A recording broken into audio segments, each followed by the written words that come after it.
कविराज इतनी छोटी सी चींटी, पर अगर उसे छेड़ दिया जाए ना तो वो तेजी से काट लेती है। हमें तो छावा कहते हैं, छावा।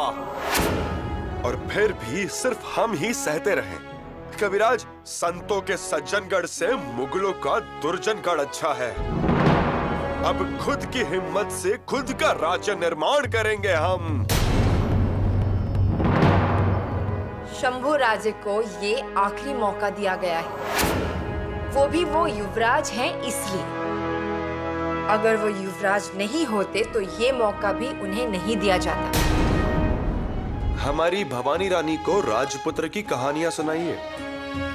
सुनाएंगी ना भवानी की माता श्री? तो फिर उस उत्तर दिग्विजय के नक्शे का क्या, और उस खलीते का संदेशा? राजनीति में जो लिखा नहीं होता उसे पढ़ने आना चाहिए, और जो कहा नहीं गया वो सुनने आना चाहिए। पढ़िए, सुनिए, सारी बातें समझ जाएंगे आप।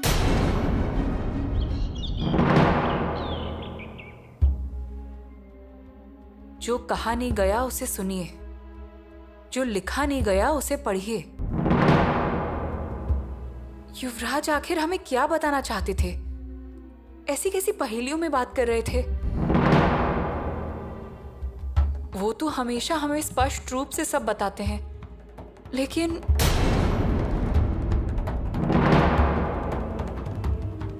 जो कहा नहीं गया सुनिए, जो लिखा नहीं गया पढ़िए। भाभी जी, क्या हुआ? क्या सोच रही हैं आप? नहीं, कुछ नहीं। अरे, पिताश्री के आदेशानुसार शंभू भाई पराली के सज्जनगढ़ चले गए, इससे हमारे दिल को बहुत राहत मिली। वही तो, हमें भी बस यही चिंता थी। 2 दिन से हमें नींद ही नहीं आई है। हम इस बारे में पहले से ही जानते थे, लेकिन हम जानबूझकर कुछ बोले नहीं। हम बस इतना ही चाहते थे कि शंभू भाई से पिताश्री के आज्ञा का उल्लंघन ना हो जाए। ऐसा कुछ नहीं है रानू दीदी। पिताश्री के लिए युवराज कुछ भी कर सकते हैं। वो जाना नहीं चाहते थे, लेकिन फिर भी गए।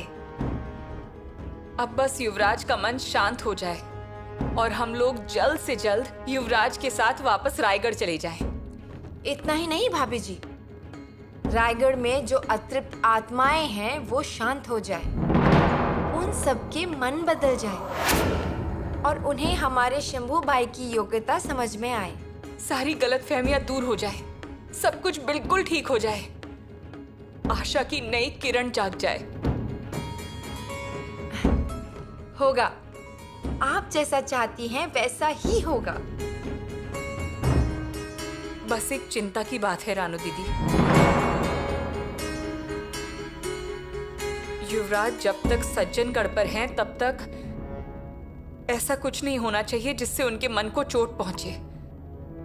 बस इतना ही चाहते हैं हम।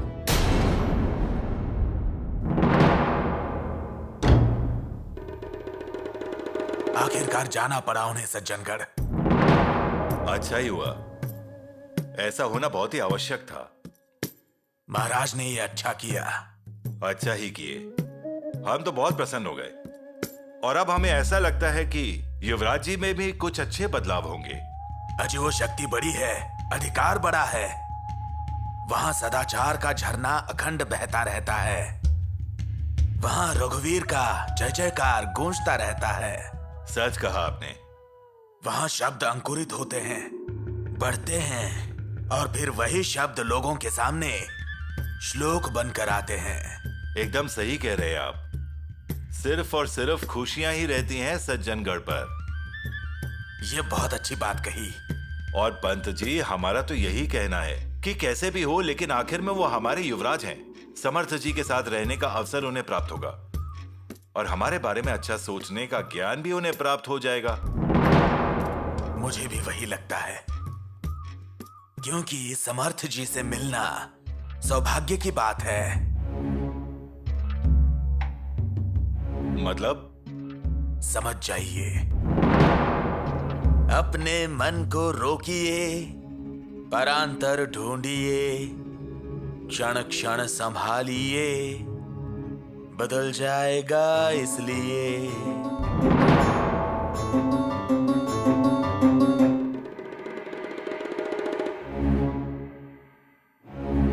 युवराज शंभू राजे। क्या बात है, आप यहाँ? बोलो। माताजी, युवराज शंभू राजे। युवराज जी नहीं है। आपका क्या काम है उनसे? हाँ, क्यों आए हो? खान साहब ने भेजा है हमें। खान साहब मतलब दिलेर खान ना? जी जी, दिलेर खान साहब, उन्होंने भेजा है मुझे। युवराज को ये खलीता देना है, बहुत जल्दी में। खलीता देना है? जी माताजी। जल्दी में है? जी माताजी। इससे अच्छा वो खलीता चूल्हे में जला दे। क्या? खलीता भेज रहे हैं, खलीता। उस बेशरम को पूछिए क्यों वो हमारे बेटे के पीछे पड़े हैं। जब मन किया खलीता भेजा, जब मन किया आदमी भेजा। उनके बाप का राज है क्या? माताजी,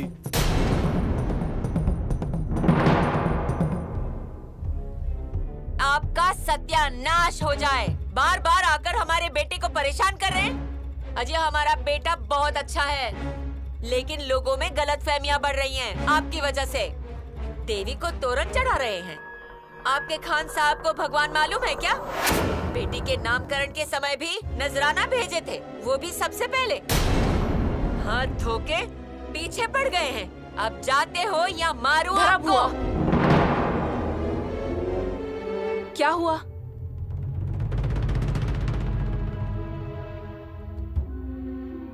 दिलेर खान साहब ने खलीता भेजा है युवराज के लिए। दिखाओ। ए, पीछे हटिए। मुझे दीजिए।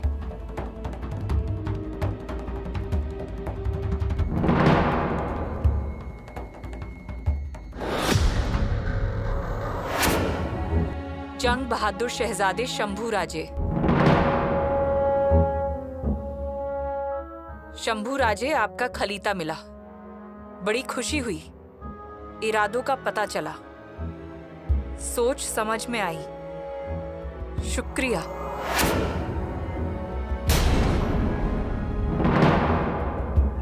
शंभू राजे, इरादा तो बुलंद है आपका, लेकिन मंजिल की राह हमारे शामियाने से होकर गुजरती है। आइए, तशरीफ लाइए।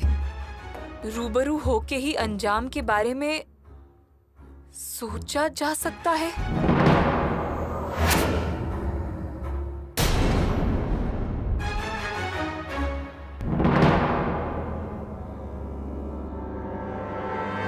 हुजूर, हुजूर, क्या बात है मुल्ला अहमद? हुजूर, हम बेकार में इंतजार कर रहे हैं। हमारा इंतजार फिजूल है, फिजूल है। क्या क्या कहा तुमने? सच कह रहा हूं। खामोश! मुल्ला अहमद, तुम सिर्फ तलवार चलाना जानते हो, दिमाग लड़ाना तुम्हारे बस की बात नहीं। कसूर माफी हुजूर, लेकिन ये बात सच है। मुल्ला, तुम 2 कदम सिर्फ देख सकते हो, लेकिन हम 10 कोस दूर का देख सकते हैं। हुजूर, शंभू राजे परली के किले तक पहुंच गए हैं, सज्जनगढ़। क्या? परली का किला, जिसे सज्जनगढ़ भी कहा जाता है, वहां तक पहुंच गए हैं शंभू राजे। हुजूर, श्रृंगारपुर से लेकर सज्जनगढ़ की दूरी तय कर चुके हैं शंभू राजे। सज्जनगढ़? जी हुजूर। हाँ, वो सातारा के पास है। वो रामदास स्वामी उधर ही रहते हैं। वहां क्या शंभू राजा संन्यास लेने गया है? अब कुछ कहा नहीं जाता। हुजूर, मैं एक बात जानता हूं।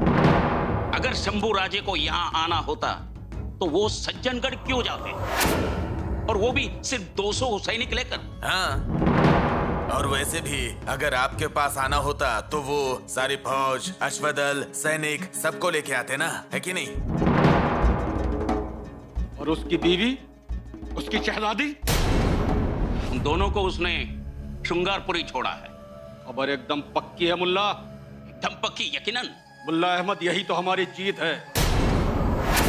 वो पहले रायगढ़ से दूर हुआ है, अपनों से दूर हुआ है, अपने परिवार से दूर हुआ है, और अब अपनी बीवी और अपनी औलाद से दूर हुआ है। क्या समझे? और अब वो सज्जनगढ़ आया है, मतलब हमारे और करीब आया है।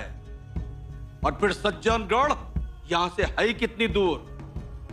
मुल्ला, शराब जितनी पुरानी हो नशा उतना ही चढ़ता है, और दुश्मन जितना शातिर हो उसको जीतने में उतना ही मजा आता है। हम कुछ समझे नहीं। मुल्ला अहमद, शंभू राजे बेचारा अंदर से टूट गया है। रायगढ़ से शिंगारपुर, शिंगारपुर से सज्जनगढ़। मुल्ला अहमद, जब झरना अपनी हद तोड़ता है तो नदी बन जाता है, और जब नदी हद तोड़ती है तो प्रलय आता है। अब वो वक्त आ गया है, हमें स्वराज्य का सर्वनाश दिखाई देता है। अगर शंभू राज्य टूट गया तो वहां स्वराज्य खुद बहुत टूट चुका होगा, और स्वराज्य टूट गया तो स्वराज्य में अंधेरा ही अंधेरा होगा, और मुगल सल्तनत का चमकता आफताब आसमान पे चमकेगा, जिसे सारी दुनिया देखेगी।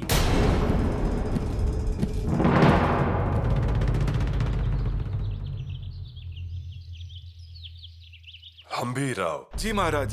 शहजादा शाह आलम औरंगाबाद आया है, उससे संपर्क बनाए रखिए। जी महाराज।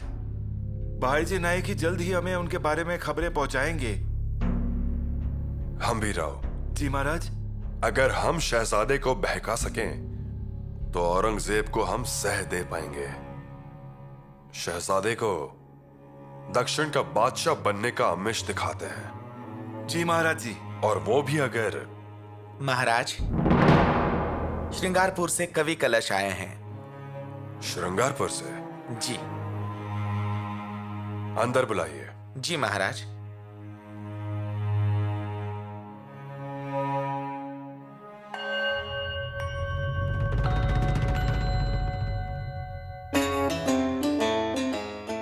युवराज, असल में महाराज से मिलने के लिए आप तरस रहे थे, और मुलाकात हुई हमारी। महाराज का दर्शन हमारी किस्मत में था, और आप तो, हे मां काली, नामकरण के लिए आने की योजना बनाई थी, लेकिन मूसलाधार बरसने वाली बरसात, नदियों पर के टूटे हुए पुल और हमें चढ़ा हुआ बुखार, इसलिए हम श्रृंगारपुर नहीं आ पाएंगे।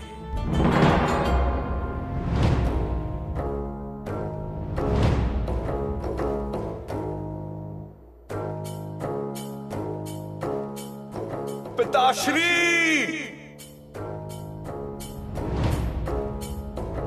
युवराज, रायगढ़ से महाराज जी का खलीता लाया हूं।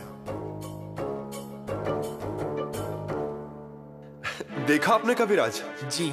रानू दीदी, रानू दीदी, युवरागी, पिताश्री का खलीता आया है। हम कह रहे थे ना कि खलीता जरूर आएगा।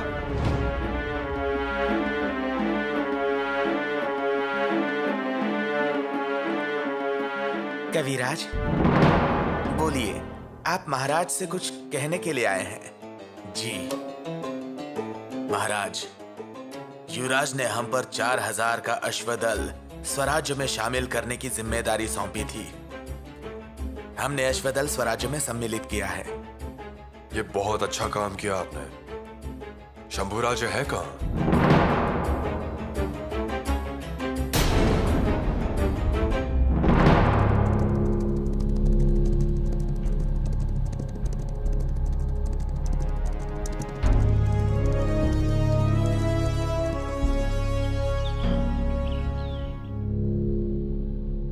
ज्योतिया जी, किलेदार जीजाजी काटकरी को संदेशा भेजा था कि हम आने वाले हैं? संदेश तो भेजा था। तो फिर स्वागत के लिए कोई उपस्थित क्यों नहीं है? मैं भी नहीं समझ पा रहा हूँ। स्वागत के लिए किसी को तो आना ही चाहिए था। स्वराज के युवराज हैं हम। कोई गलतफहमी हुई होगी। आप अंदर जाइए और देखिए, और जीजाजी काटकर को लेकर आइए। जी।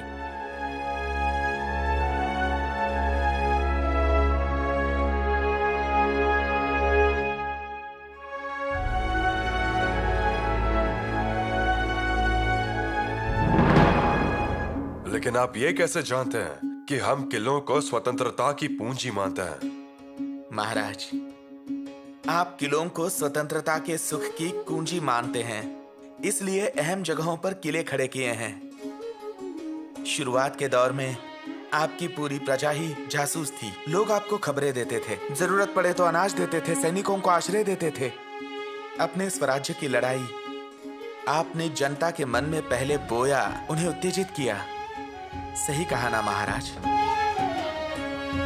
महाराज, आपके पिता श्री शाहजी महाराज साहब स्वराज्य में जब आपसे मिलने के लिए आए, तब आप नंगे पैर ही उनसे मिलने के लिए चले गए, उनकी पालकी को कंधा दिया। हाँ, ये सच है। महाराज जी ने उनकी पालकी को कंधे पर उठाया था। लेकिन कविराज, आपको ये सब कैसे पता? महाराज, आपकी ये धारणा है, जिसका दरिया उसका वैभव। आपके नौदल को दरिया भवानी कहते हैं। आपने स्वराज्य में पहली बार अष्टप्रधान मंडल स्थापित किया, उचित अधिकारियों को चुना, वंश परंपरा को खत्म किया, इसलिए गुणवान लोगों को मौका मिला। सही कहा महाराज, आपने मराठी लोगों के मन बदल दिए, लिखावट का तरीका बदल दिया। पहले खत में मशहुरुल अदाम या फिर अजारक खाने खुदाए वंद ऐसे शब्द आते थे। आपने इन शब्दों को हटा दिया और उनकी जगह राजमान्य, राजश्री, तीर्थरूप, तीर्थ स्वरूप, साष्टांग दंडवत, साष्टांग प्रणिमात ऐसे शब्द व्यवहार में लेकर आए। इतना ही नहीं महाराज, रायगढ़ की तलहटी में खेड़ेबार में आपकी खेती थी। केलों के बाग में, आम के बाग में आप स्वयं पानी देते थे, स्वयं पानी निकालते थे। कलश, हम खेती अब तक कर रहे थे यहाँ आने से पहले। अरे लेकिन कलश जी, इतनी छोटी छोटी बातें आपको कैसे मालूम होती हैं? महाराज, आपकी हर एक बात, आपका हर एक पहलू हम जानते हैं, वो सिर्फ युवराज के कारण। हाँ, तभी आपको इतनी जानकारी है। महाराज, पिछले 2 सालों से हम युवराज के साथ परछाई की तरह हैं। सुबह उठने के बाद आप ही की चर्चा, दोपहर में आपका गुणगान और शाम को भी आप ही की चर्चा। आप और आपके आदर्श, इसके अलावा युवराज के पास कोई और विषय ही नहीं बात करने के लिए। महाराज, आप युवराज के लिए देवता हैं। आपके अलावा उनके पास कोई विषय नहीं है, बस आपका अभिमान, बस आपको याद करते हैं। वैसे तो महाराज, आपसे मिलने के लिए युवराज तरस रहे थे, लेकिन हमें मालूम है युवराज को हमें मिले बिना चैन नहीं मिलेगा, हमें भी उनसे मिले बिना चैन नहीं मिलेगा। कब उनसे अच्छे से जी भर के मिल सके, ऐसा हो रहा है हमें। चलिए शंभू राजे के अश्वदल देख लेते हैं।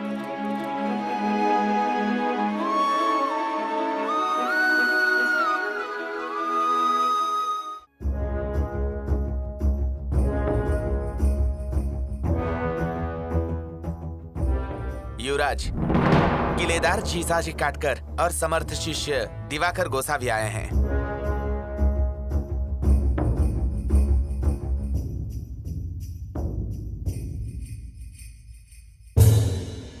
जय जय रघुवीर समर्थ। प्रणाम।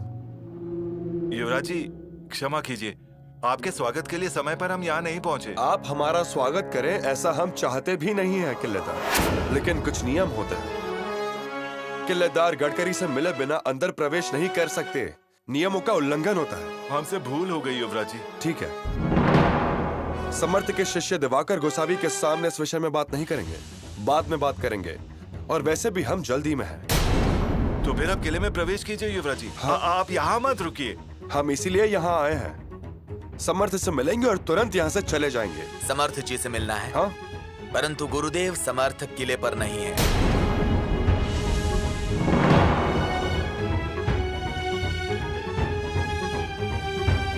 समर्थ किले पर नहीं है? नहीं, आज भोर में ही अंगापुर गांव गए हैं, वहां से मसूर जाकर आगे के नियोजित कार्यक्रम में जाएंगे।